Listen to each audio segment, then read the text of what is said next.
الذين إذا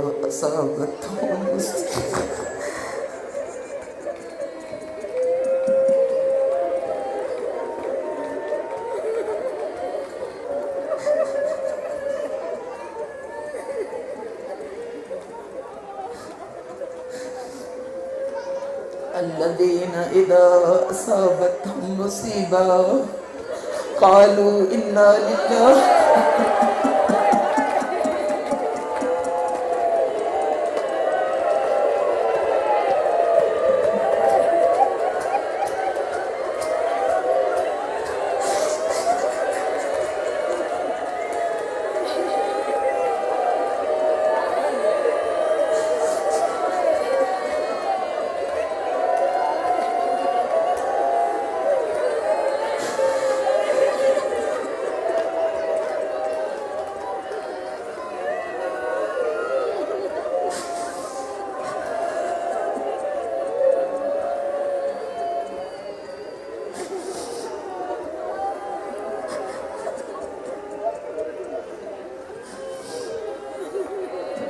إنا لله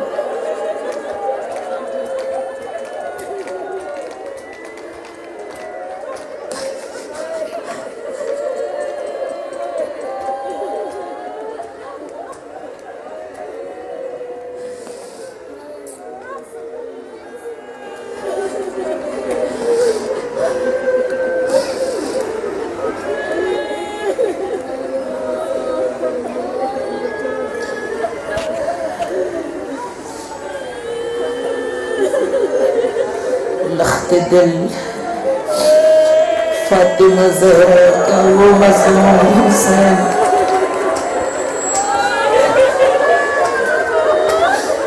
بارش ظلم میں تنہا میرا معصوم حسین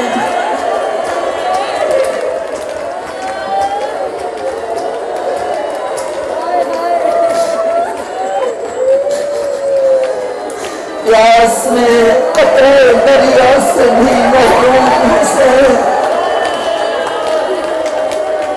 غربت دین پیغمبر کا وہ مقصوم حسین جس نے شاداب چمن پل میں اجڑتے دیکھا جس نے چپ رہ کے عزیزوں کو بچھڑتے دیکھا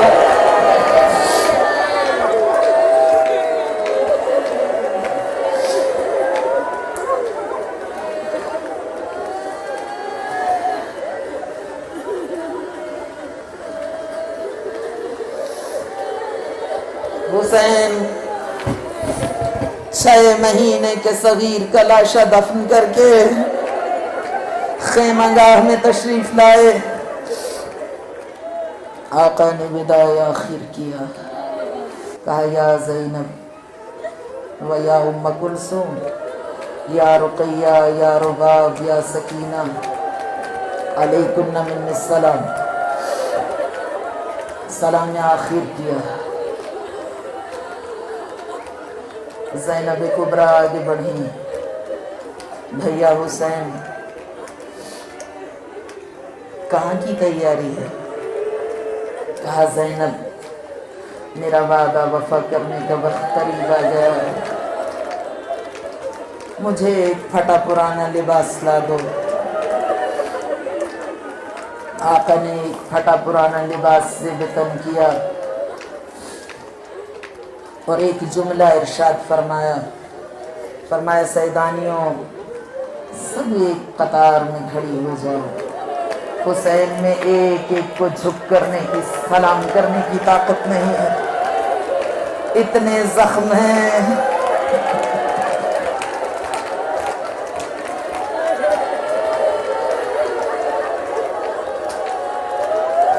امام زمانہ نے سلام پیش کیا ہے السلام علی المغسل بدم الجراح میرا سلام اس پر جسے زخموں کے خون سے نہلا دیا گیا اتنے زخم ہیں تن پاک پر کہ حسین میں اتنی ہمت نہیں وقت بھی بہت کم ہے بیویاں ایک قطار میں کھڑی ہوئیں آقا نے آخری سلام پیش کیا، حسین چلے۔ جب در خیمہ پہ آئے ایک بار پھر زینب آگے بڑھی، کہا بھیا ذرا بندے قبا کھولو۔ حسین نے بندے قبا کھولے، کہا بھیا ذرا جھکو۔ حسین جھکے، زینب نے خوش گلے کا بوسہ لیا، کہا زینب یہ کیا کر رہی ہو؟ کہا بھیا اماں نے وقت آخر وصیت کی تھی 61 ہجری کو عصر عاشوراء، جب حسین میدان میں جانے لگے اس خشک گلے پہ قاتل کا خنجر چلے گا۔ حسین در خیمہ پہ آئے، گھوڑے پہ سوار ہونا چاہتے ہیں، گھوڑے کی بلندی کو دیکھا، اپنے بدن کے زخموں کو دیکھا۔ حسین کو ایک وقت یاد آ گیا جب سوار ہوتے تھے تو اصحاب اہل بیت ہاشمی جوان آقا کے ہمراہ ہوتے تھے۔ آقا کا جی بھر آیا، میدان کی جانب رخ کیا، کہا یا ابطال الصفا یا فرسان الہیجا، میرے بہادروں، میرے وفاداروں، میرے سپاہیوں، میرے اکبر و عباس، تم کہاں کھو گئے؟ علامہ مجلسی یہ پڑھ رہے تھے یا ایک مرتبہ مستور آئی، کہا مجلسی خبردار اب بس کر دو۔ کہا بی بی کیا مجھ سے کوئی غلطی ہو گئی؟ کہا نہیں مجلسی، حسین کی ماں بے ہوش ہو کے گر گئی، حسین کی ماں میں ہمت نہیں۔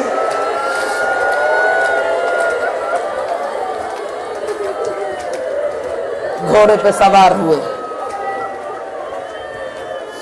اب جو حسین گھوڑے پہ سوار ہوئے تو گھوڑا آگے نہیں بڑھ رہا۔ قاسب با وفا، میں جانتا ہوں تو بہت پیاسا ہے، تو نے بہت زخم اٹھائے ہیں، لیکن زہرا کا لال تجھ سے وعدہ کرتا ہے کہ آج کے بعد تجھے تکلیف نہیں دے گا۔ ذوالجناح پھر آگے نہیں بڑھا۔ آقا نے فرمایا میں پیدل چلا جاتا ہوں قتل گاہ کی جانب۔ جب یہ فرمایا تو گھوڑے نے اپنے سموں کو جھٹکنا شروع کیا، ہنہنانا شروع کیا۔ آقا نے جب سموں کی جانب دیکھا، ایک 3 سالہ معصومہ جو گھوڑے کے سموں سے لپٹی ہوئی فریاد کر رہی تھی، میرے بابا کے گھوڑے، میرے بابا کو میدان میں نہ لے جانا، جو صبح سے گیا وہ لوٹا نہیں۔ فالتفت الحسین الى ابنته سکینہ فرآہ باکیۃ نادبہ، حسین نے دیکھا سکینہ گھوڑے کے سموں سے لپٹی ہوئی ہے۔ آقا نیچے اترے، بچی کو آغوش میں لیا، سکینہ کے بوسے لیے، اور آقا نے ایک جملہ کہا، ھذا آخر الوداع یا عزیزتی والملتقى یوم القیامہ۔ سکینہ یہ آخری وداع ہے۔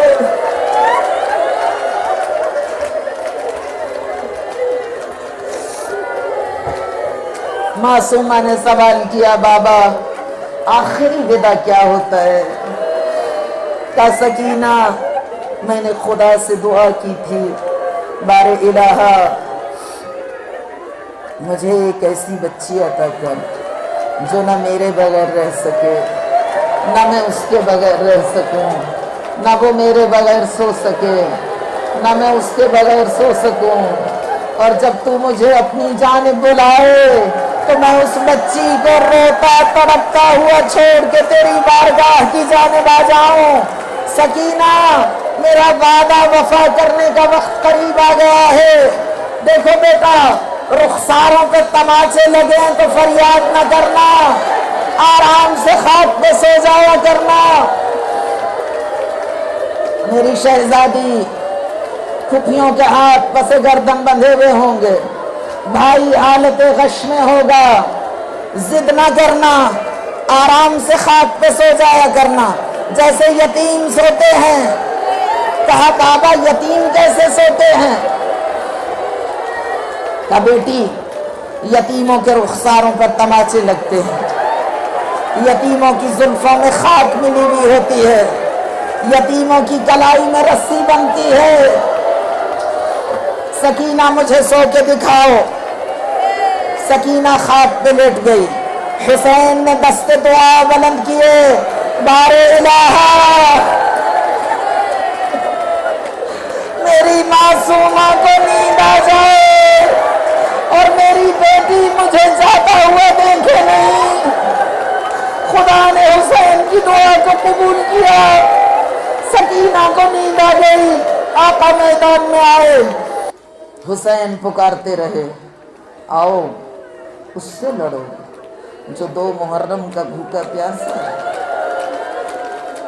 آؤ اس سے جنگ کرو جس نے کڑیل جوان بیٹے کا لاشا اٹھایا ہے، آؤ اس کے مقابلے پر جس نے صبح سے 72 جنازے اٹھائے ہیں۔ عصر کا وقت ہوا، آواز آئی ہے ایمان والو اپنے وعدوں کو وفا کرو۔ حسین نے تلوار کو نیام میں ڈالا، وضو کے لیے نہر فرات کی جانب بڑھے۔ یہ وہ مقام ہے جہاں پہ مقاتل نے لکھا ہے کہ جب نہر فرات کے کنارے پر آئے تو حسین بہت تھکے ہوئے تھے، بہت زخمی تھے۔ وَالسِّحَامُ تَأْخُذُهُ مِنْ كُلِّ نَاحِيَةٍ، ہر طرف سے حسین کے بدن میں تیر پیوست، پورے بدن میں حسین کے تیر پیوست تھے، بہت تھکے ہوئے تھے آقا۔ حسین نہر فرات کے کنارے پہ آ کے ایسے بیٹھے جیسے خود کو گرا دیا۔ فَيَسْتَرِيحَ سَاعَةً، آقا نے چاہا کہ چند لمحے آرام سے بیٹھ جائیں۔ فَلَمَّا مَدَّ يَدَهُ إِلَى الْمَاءِ، اور جب آقا نے اپنا ہاتھ پانی کی جانب بڑھایا تو فَرَمَاهُ الْحَجَرُ، ایک ملعون نے نوکیلا پتھر کمان میں رکھ کے آقا کی پیشانی کی جانب رہا کیا، پیشانی پھٹی، پتھر پیشانی میں پیوست ہوا۔ آقا کے ہاتھ میں پانی تھا، ایک ملعون نے ایک تیر رہا کیا۔ تیر تو بہت آ رہے تھے لیکن یہ ایک خاص تیر تھا جو آقا کے لبوں میں پیوست ہوا، لب پھٹ گئے، دانت ٹوٹ گئے، خون کا فوارہ جاری ہوا۔ آقا نے زمین کربلا سے تیمم کیا، اپنے گھوڑے پہ سوار ہوئے، میدان میں آئے۔ عمر ابن سعد نے فوج کو للکارا، فوج والو احملوا علیہ من کل جانب، حسین پہ ہر طرف سے حملہ کر دو۔ حسین نے گھوڑے کا رخ قبلے کی جانب کیا، اللہ اکبر، نماز عصر کی نیت کی۔ فوج کے کمانڈرز نے کہا امیر اگر حسین نماز میں نہ ہوئے تو کیا ہوگا؟ کہا حسین نماز میں ہے۔ کہا ہمیں کیسے معلوم ہو کہ حسین واقعی نماز میں ہے؟ اس ملعون نے کہا میں نے اس کے بابا کی جنگیں دیکھی ہیں، یہ نماز اول وقت پڑھتے ہیں اور جب نماز میں ہوتے ہیں تو کسی اور جانب نہیں دیکھتے، تم حملہ کرو۔ آہستہ آہستہ آگے بڑھو، دور سے تیر پھینکو، دائرے کو تنگ کرتے چلے جاؤ، اگر حسین نہ پلٹے تو پھر میری بات سچ ہوگی کہ حسین حالت نماز میں ہے۔ فوج آگے بڑھی، تیر برساتے چلے جا رہے ہیں، کمانوں میں پتھر رکھ کے حسین کے بدن نازنین کی جانب رہا کر رہے ہیں، دھیرے دھیرے آگے بڑھ رہے ہیں۔ یا ایک مرتبہ ایسا مرحلہ آیا کہ حسین کے گرد گھیراؤ تنگ کر لیا، حسین نے حملے کا جواب نہیں دیا۔ جب سپاہ کو یقین ہو گیا کہ حسین حالت نماز میں ہے، حسین پہ نیزوں اور تلواروں کی بارش شروع ہوئی۔ یا ایک مرحلہ ایسا آیا کہ آقا گھوڑے کی زین پہ لڑکھڑانے لگے، کبھی دائیں گرتے تھے کبھی بائیں گرتے تھے، غشا رہے تھے حرملہ کو۔ جب امیر مختار کے دربار میں بلایا گیا، حرملہ نے امیر مختار نے حرملہ سے پوچھا، مجھے بتا کربلا میں تیرے ترکش میں کتنے تیر تھے؟ اس نے کہا امیر 3 بھال کے 4 تیر تھے۔ کہا کہاں کہاں صرف کیے؟ کہا پہلا مشق سکینہ میں، دوسرا چشم عباس میں، تیسرا گلو علی اصغر میں۔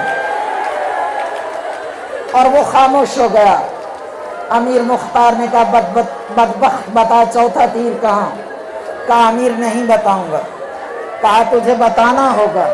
کہا سر قلم کر دے، میں نہیں بتاؤں گا چوتھا تیر کہاں۔ امیر مختار نے کہا میں تیرا سر قلم نہیں کروں گا جب تک تو مجھے نہ بتائے چوتھا تیر نہیں رہے گا، تو برداشت نہیں کر پائے گا، تیرا کلیجہ پھٹ جائے گا۔ کہا نہیں مجھے بتا چوتھا تیر کہاں۔ کہتا پھر کلیجہ سنبھال کے سن، پہلا تیر مشق سکینہ میں، دوسرا چشم عباس میں، تیسرا گلو علی اصغر میں، اور چوتھا تیر اسر عاشورہ کو جب حسین کو گھوڑے کی زین پہ غش آ رہے تھے، میں نے چوتھا تیر سینہ حسین کی جانب رہا کیا، حسین کا سینہ پھٹ گیا۔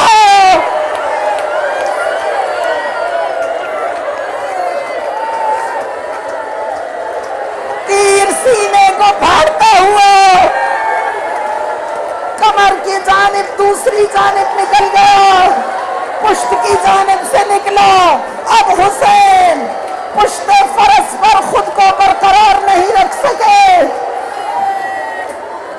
شیخ جعفر ششتری نے اپنے مقتل میں لکھا ہے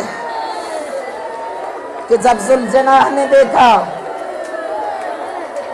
کہ اب حسین خود کو پشت پہ برقرار نہیں رکھ پا رہے، تو ذوالجناح نے جلدی سے زمین کربلا کا جائزہ لیا، چاروں جانب دیکھا، اور پھر اسے قریب ہی ایک ایسی زمین دکھائی دی جس کی شب عاشور کسی نے اپنی نگرانی میں صفائی کرائی تھی۔ ذوالجناح اس کی جانب بڑھا،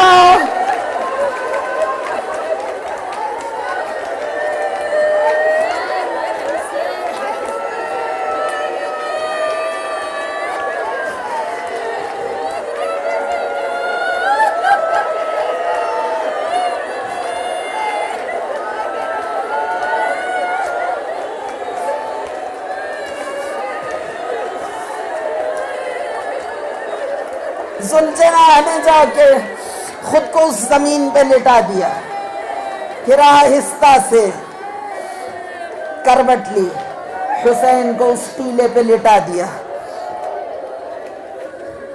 لیکن شیخ جعفر ششتری کہتے ہیں کہ حسین کے بدن میں اتنے تیر پیوست تھے اور اتنا زخمی بدن تھا کہ جب حسین سانس لیتے تھے تو خون کا فوارہ ابلتا تھا۔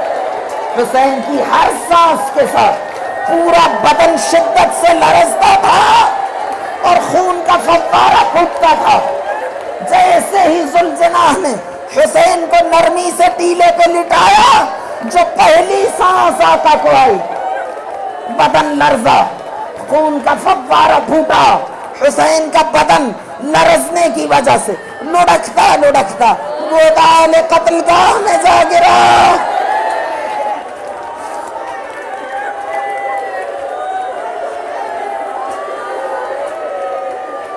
فوج کے کمانڈر آگے بڑھے، پکارنا شروع کیا، حسین زندہ ہو۔ لوگ یہ سوال کرتے ہیں کہ حسین کا لاشا کیا واقعی شہادت کے بعد امت نے پامال کیا؟ اور زیارت ناہیہ میں میرے اور آپ کے امام زمانہ نے بیان کیا، اے جد مظلوم، آپ کا بدن 2 مرتبہ پامال ہوا، گھوڑوں کے سموں سے آپ کا بدن